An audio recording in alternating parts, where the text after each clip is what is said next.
And for some analysis on Holden's exit, I spoke to Professor Greg Bamber from the Faculty of Business and Management at Monash University. I asked him if Holden's decision was symptomatic of the global car industry.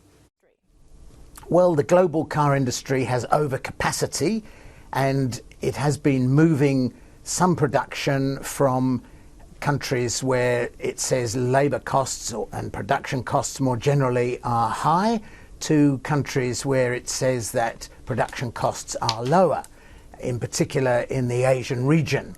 So it's not only Holden that's pulling out of Australia currently, Ford is in the process of doing so, and in the last decade or two we saw that Mitsubishi pulled out and Nissan before that pulled out in the 1990s. So Professor Bamber, you were talking about labour and production costs being lower in certain Asian countries. Does this essentially create opportunities for countries such as Thailand, India, China? Yes, it does. And Thailand has been expanding its car manufacturing, as has India and China. So one possibility, hope which I think some people at Holden are clinging to, is the thought that a Chinese or an Indian company might wish to buy the capacity from Holden that it is giving up in Melbourne and in Adelaide, but I wouldn't hold your breath on waiting for that to happen. So the fact that labour and production costs are higher here in Australia, how likely is it now that Japanese car maker Toyota could pull out as well? I hope that Toyota does not pull out.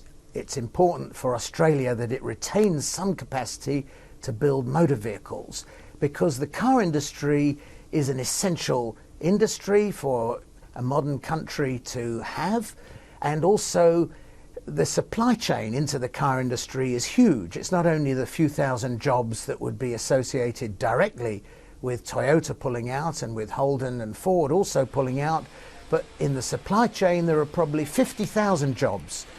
Manufacturers of components like the seats, the windscreens, the upholstery and the other components.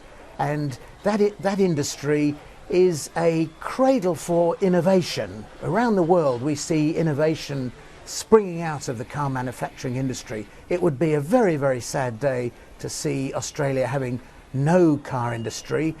Quickly, Professor Bamber, what does Australia need to do to revive the car industry here?